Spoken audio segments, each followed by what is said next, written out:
కడప నగరంలోని పాత మున్సిపల్ కార్యాలయం వద్ద AP municipal workers and employees union CITU నగర కమిటీ ఆధ్వర్యంలో బహిరంగ ధర్నా కార్యక్రమం నిర్వహించారు. ఈ సందర్భంగా నగర అధ్యక్షుడు సుంకర రవి మాట్లాడుతూ రాష్ట్రంలో ముఖ్యమంత్రి చంద్రబాబు నాయుడు గారు ప్రారంభించిన తల్లికి వందనం పథకం కింద 10,098 కోట్ల నిధులను విడుదల చేసినప్పటికీ రాష్ట్ర వ్యాప్తంగా ఉన్న 48,000 మంది మున్సిపల్ పారిశుద్ధ్య ఇంజనీరింగ్ కార్మికుల పిల్లలు ఈ పథకం నుండి బహిష్కరించబడటం అన్యాయం అన్నారు. అన్ని పథకాలు ఆదాయ పరిమితికి లేకుండా వర్తిస్తాయని గత ప్రభుత్వాలు హామీ ఇచ్చిన సంగతి గుర్తు చేశారు. ఒకే కుటుంబానికి ఎంతమంది పిల్లలు ఉన్నా అందరికీ వర్తింపచేస్తామని ఎన్నికల మేనిఫెస్టోలో ఇచ్చిన మాటను ఈ ప్రభుత్వం నిలబెట్టుకోవడం లేదంటూ విమర్శించారు. స్కీమ్ వర్కర్లైన అంగన్వాడీ ఆశా కార్మికుల పిల్లలకు కూడా మొండి చేయి చూపడం బాధాకరమని అన్నారు.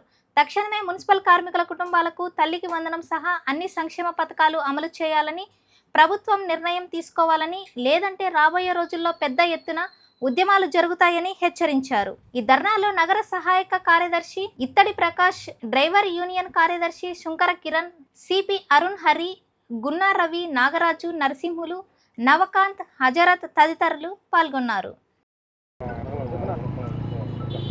ఈరోజు రాష్ట్ర వ్యాప్తంగా అందరికీ అమ్మఒడి తల్లికి వందనం పడ్డం జరిగింది. ఈరోజు ఏ గవర్నమెంట్ వచ్చినా మున్సిపల్ కార్మికులకు మొండి చేసి చూపించే పరిస్థితిలో ఉంది.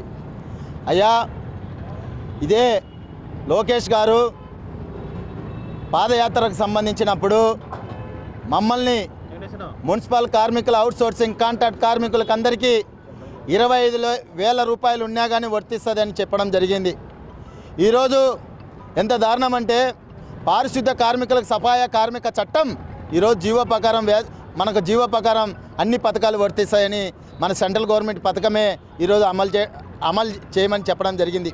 ఈరోజు కూటమి ప్రభుత్వం మేమేం పాపం చేశాం మున్సిపల్ కార్మికులము, ఏ అన్యాయం చేశాం మున్సిపల్ కార్మికులము? ఈరోజు మేమంతా మున్సిపల్ కార్మికులు పారిశుద్ధ కార్మికులు సేవలు చేస్తూ ఉంటే, ఈరోజు పనిచేస్తూ ఉంటే వాళ్ళకి ఏ గవర్నమెంట్ పథకాలు అమలు చేయకుండా ఈరోజు రాష్ట్ర ప్రభుత్వం ఎవరిచ్చింది?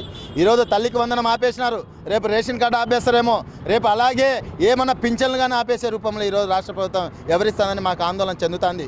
అందుకే మీరు ఏం చేయకుండా మాకు ఇబ్బందిలే, పింఛన్ అమలు చేయకుండా ఇబ్బందిలే, మమ్మల్ని అందరినీ అవుట్సోర్సింగ్ కాంట్రాక్ట్ కార్మికులందరినీ పర్మనెంట్ చేయి, మున్సిపల్ కార్మికులందరినీ పర్మనెంట్ చేయి. మేము 45,000 మంది ఉన్నాం, మున్సిపల్ కార్మికులను పర్మనెంట్ చేయాలని మేము డిమాండ్ చేస్తున్నాం. అలాగే సంక్షేమ పథకాలు మాకు వర్తించాలని రాబోయే కాలంలో పెద్ద ఎత్తున పోరాటం చేస్తాం. అయ్యా లోకేష్ గారు, పవన్ కళ్యాణ్ గారు, చంద్రబాబు గారు, మీకు దండమెత్తి మీకు చేతులెక్కి ముక్కుతున్నాం. మాకు వెంటనే సంక్షేమ పథకాలు వర్తించాలి. మా కడుపు కొట్టద్దండి, మా పిల్లలకు చాలిన జీతాలతో ఉండాం. ఈరోజు ఇంజనీర్ సెక్షన్లో పనిచేసే వాళ్ళకు 13,500 రూపాయలు వస్తుంది. అలాగే శానిటేషన్లో పనిచేసే వాళ్ళకు వేతనాలు సరిపోవడం లేదు.